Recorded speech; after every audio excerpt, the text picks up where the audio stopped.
Bismillahirrahmanirrahim. Assalamualaikum warahmatullahi wabarakatuh. Waalaikumsalam warahmatullahi wabarakatuh. Perkenalkan, nama saya Akmal Zaki selaku moderator untuk presentasi kali ini mewakili grup 8 yang akan mempresentasikan tentang keterampilan menjual dan negosiasi. Next slide, please. Selanjutnya saya ingin memperkenalkan rekan-rekan saya yang akan menyampaikan materi. Yang pertama ada Istighfari Arismifa, yang kedua ada Trisandra Utami, yang ketiga ada Fardila Martina Haris, yang keempat ada Sasita Syakirana, dan terakhir ada saya sendiri, Akmal Zaki. Next slide, please. Beberapa materi yang akan kita bahas. Yang pertama ada pengertian menjual dan faktor yang mempengaruhi keterampilan menjual yang akan disampaikan oleh Istighfari. Yang kedua ada karakteristik menjual dan pengertian negosiasi yang akan disampaikan oleh Trisandra Utami. Yang ketiga ada karakteristik negosiasi dan teknik negosiasi yang akan disampaikan oleh Fardila Martina Haris. Yang keempat ada langkah negosiasi dan faktor yang mempengaruhi negosiasi yang akan disampaikan oleh Sasita Syakirana. Dan terakhir keterampilan negosiasi dan kesimpulan yang akan disampaikan oleh saya sendiri. Nah, untuk materi pertama akan disampaikan oleh Istighfari Arismifa. Kepada Istighfari saya persilahkan untuk memulai presentasinya. Iya, terima kasih kepada moderator yang sudah mempersilahkan saya untuk menjelaskan materi pertama, di mana saya akan menjelaskan tentang pengertian menjual. Di sini saya mengambil beberapa pendapat dari ahli tentang pengertian dari menjual. Salah satunya yaitu ada dari Kotler tahun 2016 tentang penjualan adalah proses sosial manajerial di mana individu dan kelompok mendapatkan apa yang mereka butuhkan dan inginkan, menciptakan, menawarkan, dan juga mempertukarkan produk yang bernilai dengan pihak yang lain. Adapun dari Winardi, penjualan adalah proses di mana sang penjual memuaskan segala kebutuhan dan keinginan pembeli agar dicapai manfaat baik bagi sang penjual maupun sang pembeli. Dan menurut Nichols, penjualan adalah proses di mana sang penjual memuaskan segala kebutuhan dan keinginan pembeli agar dicapai manfaat bagi sang penjual maupun sang pembeli yang berkelanjutan dan menguntungkan kedua belah pihak. Dan dari Sofyan Asauri, penjualan adalah kegiatan manusia yang diarahkan untuk memenuhi atau memuaskan kebutuhan dan keinginan melalui proses pertukaran. Dapat kita simpulkan dari pendapat beberapa ahli tersebut bahwa penjualan adalah proses sosial atau kegiatan manusia yang bertujuan untuk memenuhi atau memuaskan kebutuhan dan keinginan melalui pertukaran produk yang bernilai antara penjual dan pembeli. Proses ini juga diarahkan untuk menciptakan manfaat yang berkelanjutan dan saling menguntungkan bagi kedua belah pihak, yaitu penjual dan juga pembeli. Dan selanjutnya adalah faktor-faktor yang mempengaruhi karakter menjual. Di mana ada 6 faktor, Yang pertama itu jenis dan karakteristik produk yang ditawarkan. Yang selanjutnya, harga produk yang kompetitif, wajar, dan sesuai dengan nilai yang dirasakan oleh pelanggan. Di mana dua hal tersebut harus menguntungkan antara pembeli dan juga penjual. Ketiga, yaitu syarat penjualan yang menguntungkan, fleksibel, dan mudah dipenuhi oleh pelanggan. Yang keempat, yaitu kondisi pasar yang meliputi permintaan, persaingan, regulasi, dan tren akan mempengaruhi strategi dan taktik penjualan yang digunakan oleh penjual. Dan selanjutnya ada motivasi dan juga keterampilan dari penjual, di mana hal tersebut dapat memikat pembeli untuk tetap loyal di produk yang ditawarkan oleh penjual. Selanjutnya itu pengetahuan produk dan juga pelatihan, di mana kita sebagai penjual harus mengetahui produk apa yang kita jajakan kepada pembeli dan juga bagaimana cara menarik minat pembeli agar tetap membeli secara rutin pada produk kita. Selanjutnya itu budaya perusahaan dan juga kepemimpinan, di mana hierarki tersebut sangat mempengaruhi lingkungan di penjual dan juga karyawannya, dan hal tersebut juga dapat mempengaruhi daya tarik dari pembeli pada produk kita. Mungkin itu saja yang bisa saya sampaikan. Selanjutnya saya kembalikan kepada moderator. Baik, terima kasih Istighfari atas pemaparan materinya. Untuk materi selanjutnya akan disampaikan oleh Trisandra Utami. Kepada Trisandra, saya persilakan untuk memulai. Baik, terima kasih kepada moderator. Nah, dalam menjual ini kita harus memiliki keterampilan karena keterampilan itu berpengaruh pada proses penjualan. Dengan itu ada 6 keterampilan menjual. Yang pertama ada dapat mempresentasikan produk dengan baik. Penjual harus dapat mempresentasikan produknya dengan baik agar dapat menggait pembeli dengan baik. Nah, agar penjual dapat mempresentasikan produk yang dijual dengan sebaik-baiknya, penjual harus benar-benar mengenali produk yang akan dijualnya. Penjual harus bisa menyampaikan pesan yang ingin disampaikan kepada pembeli dengan jelas agar pembeli dapat menerima pesan secara tepat. Yang kedua ada menggunakan pilihan kata yang tepat. Nah, dalam melakukan presentasi, penjual harus dapat menggunakan pilihan kata yang tepat. Penjual harus menghindari pemakaian kata yang bisa menyebabkan salah paham antara penjual dan pembeli. Lalu yang ketiga ada dapat menyampaikan informasi secara efektif. Agar informasi yang penjual berikan bisa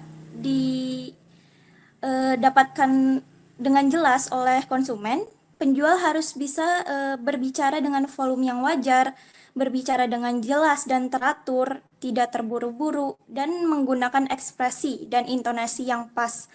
Dan jangan berbicara terus-menerus, harus ada jeda antara satu kalimat dengan kalimat yang lain. Yang keempat ada bersikap wajar.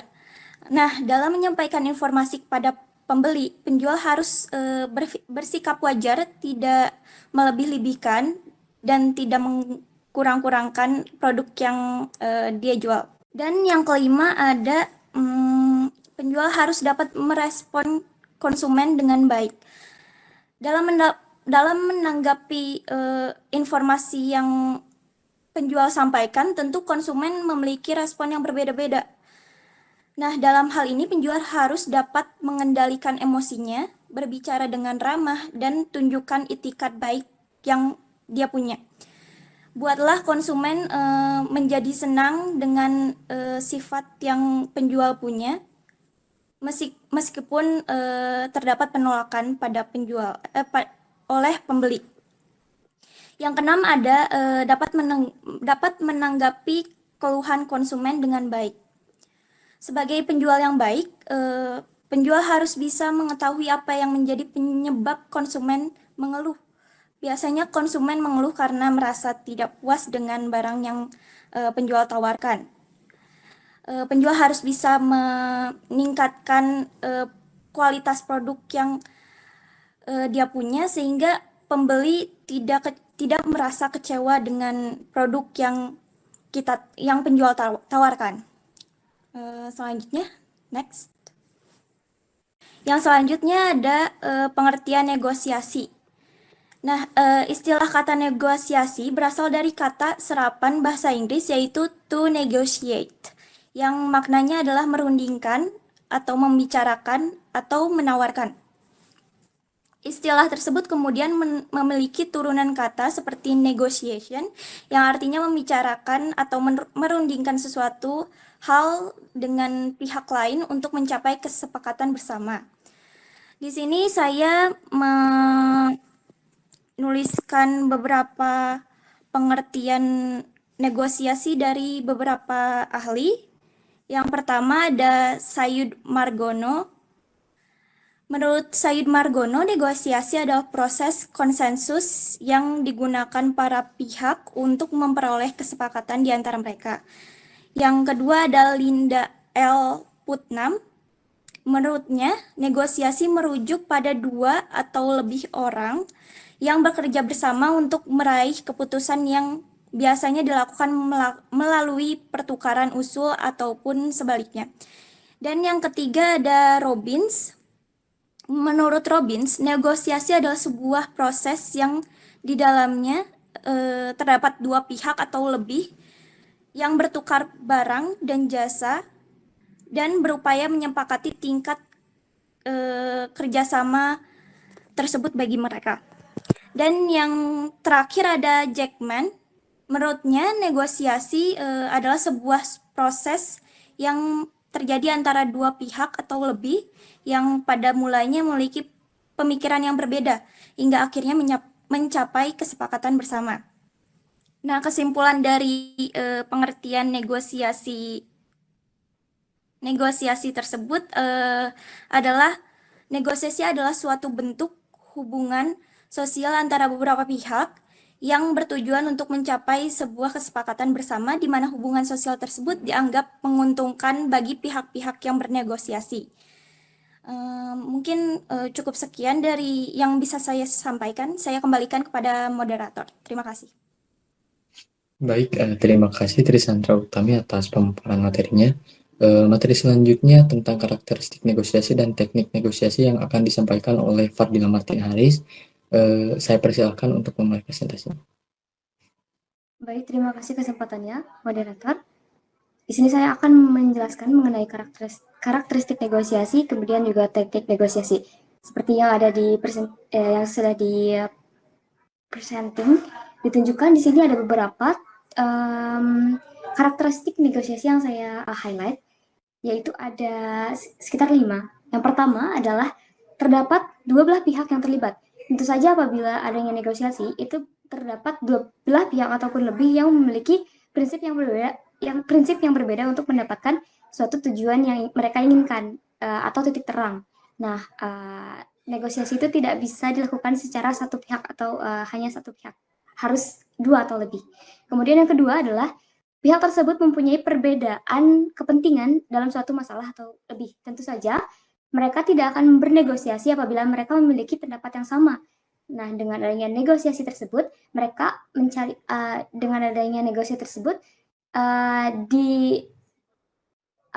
dikhususkan untuk mereka mendapatkan suatu outcome, yaitu titik terang dari pendapat-pendapat mereka yang memiliki kepentingan yang berbeda, begitu.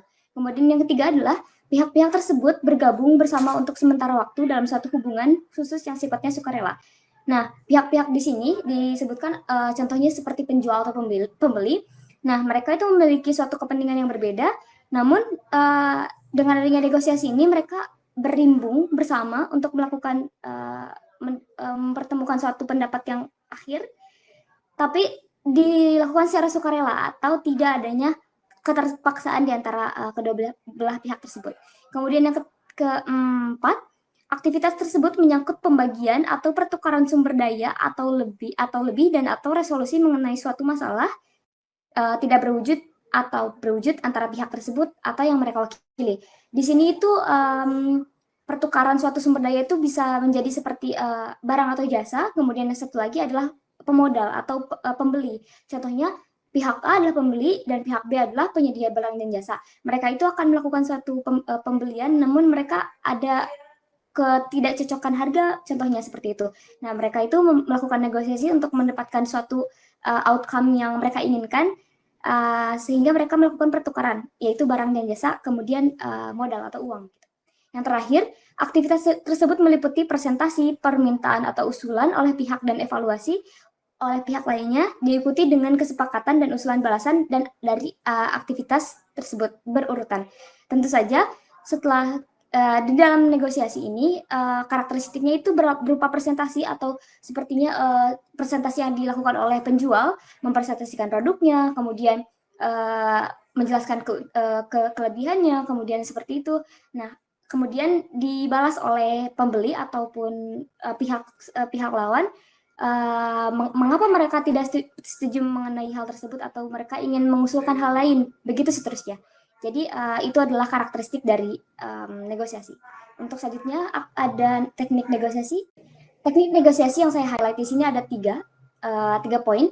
Yang pertama itu soroti kerugian daripada keuntungan.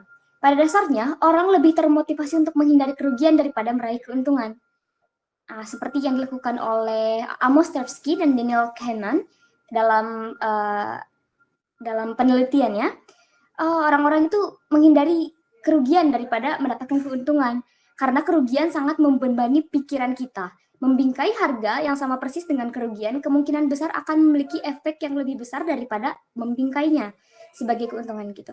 Nah, jadi menurut Tarski dan Daniel Kahneman, menyoroti kerugian daripada keuntungan itu adalah suatu teknik yang bisa dipakai untuk bernegosiasi. Kemudian yang kedua adalah pisahkan kerugian. Nah, pisahkan kerugian dan gabungkan keuntungan. Menurut Tarski Kahneman juga, dalam penelitian mereka menemukan bahwa orang-orang itu lebih suka mendapatkan uang dengan cara mencicil daripada kehilangan uang sekaligus. Jadi dengan demikian proses negosiasi dalam bisnis ini membuat konsensi harga akan lebih baik jika Anda membaginya menjadi 2 atau lebih daripada yang lebih kecil daripada mempatok harga dengan secara besar secara sekaligus gitu. Nah, namun tentu saja buatlah suatu permintaan daripada 2 atau lebih permintaan parsial. Itu merupakan saran dari Malhotra dan Bazerman. Yang ketiga adalah hindari pembenaran yang berlebihan. Seperti yang telah disampaikan oleh saudara saya itu Sandra, hindari pembenaran yang berlebihan karena orang-orang itu akan istilahnya terlalu tidak akan terlalu percaya apabila mereka terus mendengar hal yang sama terus-menerus gitu. Jadi alangkah baiknya kita memberikan materi ataupun informasi yang sesuai dengan apa yang kita hadirkan sebagai penegosiasi. Terima kasih, itu adalah karakteristik dan teknik negosiasi. Saya kembalikan kepada moderator.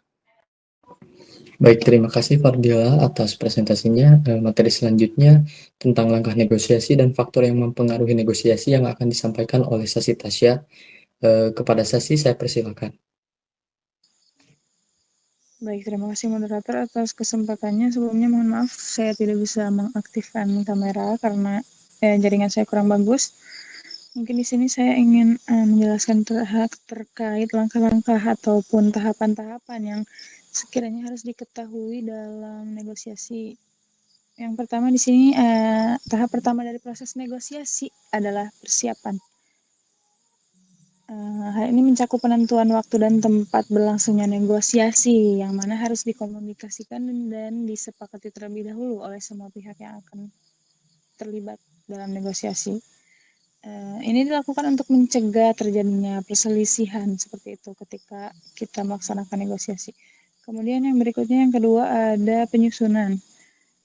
Kualitas negosiasi dipengaruhi oleh penyusunan dari mulai langkah-langkah awal sampai dengan akhir yang padu dan sistematis. Nah, ini bertujuan untuk mengarahkan proses negosiasi agar tidak melenceng dari jangkauan yang telah disepakati sebelumnya, seperti itu.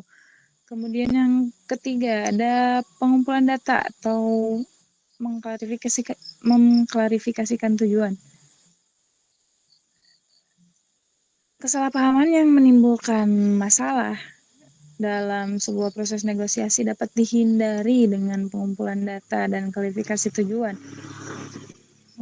Jadi tahapan ini bertujuan untuk mengetahui kepentingan dan sudut pandang dari berbagai pihak yang terlibat seperti itu dalam negosiasi.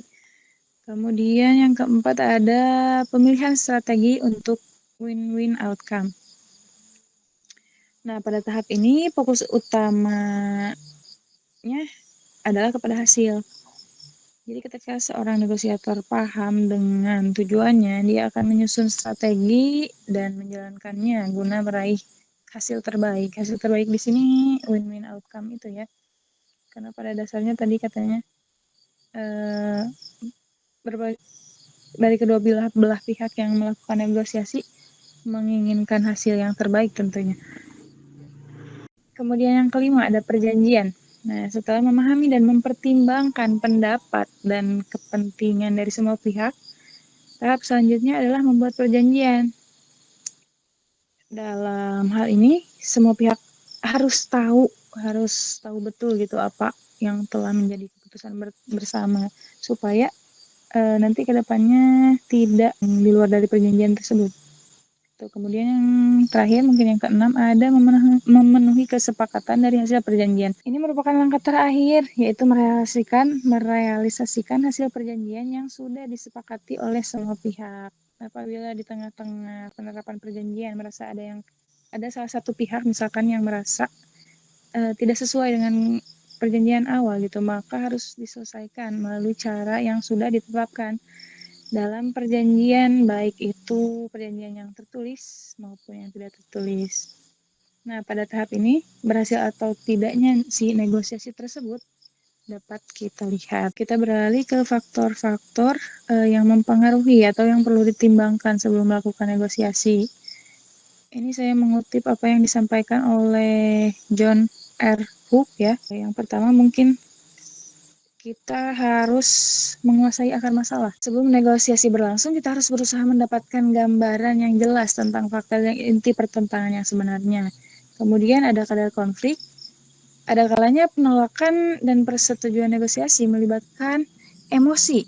Nah, kemudian ada kadar konflik, ada kalanya penolakan dan persetujuan negosiasi melibatkan emosi. Jadi ketika penyelesaian dari si negosiasi ini tidak begitu darurat, si negosiasi tersebut bisa ditunda gitu terlebih dahulu untuk mengurangi intensitas situasi sehingga dapat terkendali terlebih dahulu gitu. Daripada dilanjutkan tapi dengan penuh emosi. Kemudian yang ketiga ada tindakan utama. Menentukan tindakan sebelum negosiasi dilakukan dengan pertimbangan kepentingan lain untuk menghindari efek negatif terhadap hubungan kita dengan pihak lawan. Tentunya kita tidak ingin ya ketika setelah melakukan negosiasi hubungan kita dengan orang lain menjadi tidak baik seperti itu. Kemudian ada karakteristik pihak lawan. Pastikan bahwa kita melakukan perundingan dengan orang yang tepat. Setelah kita merasa telah memilih lawan yang tepat untuk diajak berunding, selanjutnya kita akan menganalisis terlebih dahulu karakter orang tersebut seperti apa, agar dapat menentukan gaya komunikasi semacam apa yang harus diterapkan seperti itu. Kemudian ada perbedaan kedudukan. Di beberapa kondisi negosiasi gitu, kedudukan menjadi masalah besar saat salah satu pihak ingin menunjukkan kekuasaan pada yang lain. Jadi mungkin itu menjadi permasalahan tersendiri ketika salah satu pihak mencoba memaksakan kehendaknya gitu ke pihak yang satunya lagi. Next. Kemudian ada status dan kepentingan hubungan. Nah, seperti kata saya tadi, jangan sampai negosiasi merusak hubungan yang tadinya sudah baik gitu. Jadi sebaiknya dicairkan dengan jalan lain dan dihindari oleh kedua belah pihak. Jadi sebaiknya kalau misalkan sudah melibatkan emosi, mungkin mencari jalan lain adalah hal yang terbaik seperti itu. Kemudian memperkirakan tujuan lawan adalah hal yang sulit sehingga memerlukan empati untuk memudahkan kita untuk mencermati tidak hanya sudut pandang lawan saja, tetapi juga kepentingan dari pribadinya. Kemudian ada kesempatan mengembangkan solusi kreatif. Negosiasi dapat melatih kita mendapatkan jawaban yang kreatif yang membebaskan pikiran selama tidak melanggar ketentuannya. Kemudian ada efek dari kekalahan. Kita bisa saja memilih mundur dan tidak memperpanjang masalah jika ada prediksi akibat dari kekalahan negosiasi bisa berupa turunnya reputasi kita. Mungkin ini dalam konteksnya dalam bisnis ya. Kemudian menghambat kemampuan kita dan merusak hubungan baik seperti itu. Kemudian yang terakhir ada efek dari kemenangan. Jangan sampai kita memenangkan negosiasi justru menjadikan atasan ataupun rekan kerja kita menaruh curiga yang besar, bahkan menunjukkan kemarahan. Walaupun menang, hal tersebut tidak menutup kemungkinan bahwa kemenangan yang didapat tidak sebanding dengan kerusakan hubungan yang telah terjalin sangat lama. Nah, di sini lagi-lagi mundur sebelum negosiasi sepakat barangkali menjadi keputusan yang paling baik. Itu menurut Musman dalam Sunaria 2020. Mungkin itu saja yang dapat saya sampaikan. Terima kasih. Saya kembalikan kepada moderator. Baik, terima kasih Sasi atas penyampaian materinya. Materi selanjutnya yaitu tentang keterampilan negosiasi dan kesimpulan yang akan disampaikan oleh saya sendiri. Dalam keterampilan negosiasi itu ada 5 yang harus kita perhatikan. Yang pertama itu komunikasi yang baik. Dalam komunikasi yang baik itu kita harus menyampaikan ide dan gagasan, mampu menjelaskan maksud dan tujuan kita dengan jelas, ringkas, dan mudah dimengerti. Kita juga harus bisa mendengarkan dengan baik, memberikan perhatian penuh kepada pihak lain saat mereka berbicara, tunjukkan bahwa kita itu tertarik dengan apa yang mereka katakan, dengan memberikan tanggapan yang relevan. Kita harus membangun hubungan dan kepercayaan. Nah, kita harus bisa menciptakan suasana yang positif dengan menunjukkan sikap ramah dan empati kepada pihak lain agar terciptanya hubungan yang saling percaya dan menghargai. Yang kedua yaitu persiapan matang. Nah, dalam persiapan matang ada dua hal yang harus diperhatikan. Yang pertama yaitu melakukan riset. Kita harus mengumpulkan informasi sebanyak mungkin tentang topik negosiasi, termasuk kepentingan atau kebutuhan pihak lain, dan tren pasar. Semakin banyak informasi yang kita miliki, maka kita akan lebih siap untuk bernegosiasi dengan pihak lain. Yang kedua yaitu mempersiapkan berbagai opsi dan alternatif. Nah, kita harus menyiapkan beberapa solusi yang dapat kita tawarkan kepada pihak lain. Hal ini akan menunjukkan fleksibilitas dan meningkatkan peluang untuk mencapai kesepakatan. Yang ketiga yaitu ada kemampuan berpikir kritis. Dalam kemampuan berpikir kritis terdapat dua hal yang harus diperhatikan. Yang pertama yaitu menganalisis situasi. Kita harus mempertimbangkan berbagai faktor yang dapat mempengaruhi negosiasi, seperti kekuatan dan kelemahan kita dan pihak lain, serta situasi pasar. Yang kedua yaitu mengevaluasi argumen. Nah, dalam mengevaluasi argumen, kita harus mampu menilai validitas dan kredibilitas argumen yang diajukan oleh pihak lain. Hindari dalam jebakan mereka dan berpikir secara rasional. Yang keempat yaitu kemampuan persuasi. Dalam kemampuan persuasi, kita harus menyajikan argumen yang logis. Kita harus menggunakan fakta dan data untuk mendukung argumen kita. Kita harus bisa menjelaskan bagaimana solusi yang dapat kita tawarkan untuk menguntungkan pihak lain. Yang terakhir, yaitu kemampuan berkompromi. Nah, seperti yang sudah disebutkan oleh rekan-rekan saya tadi, kita harus mencari solusi win-win atau win-win solution. Kita harus cari solusi yang menguntungkan semua pihak yang terlibat. Kita harus menghindari mentalitas menang kalah dan fokus pada mencapai kesepakatan yang memuaskan semua pihak. Dalam kemampuan berkompromi juga terdapat hal yang harus diperhatikan, yaitu fleksibilitas dan adaptif. Kita harus bersikap fleksibel dan siap untuk beradaptasi dengan situasi yang berubah. Kita harus berpikiran terbuka dengan bersedia untuk membuat perubahan pada solusi jika diperlukan. Next slide please. Terakhir adalah kesimpulan. Nah, kesimpulan dari materi tentang keterampilan menjual dan negosiasi adalah bahwa kedua hal tersebut merupakan komponen paling penting dalam dunia bisnis. Keterampilan menjual melibatkan kemampuan untuk mempresentasikan produk dengan baik, menyampaikan informasi secara efektif, dan merespon konsumen dengan baik. Sementara keterampilan negosiasi melibatkan kemampuan untuk berkomunikasi dengan baik, melakukan persiapan matang, berpikir kritis, mempersuasi, dan berkompromi. Dengan menguasai kedua keterampilan ini, seorang profesional dapat mencapai kesepakatan yang menguntungkan semua pihak dan meningkatkan kinerja dan keberhasilan dalam bisnis. Berikut merupakan referensi dari materi yang kita sampaikan. Next slide please.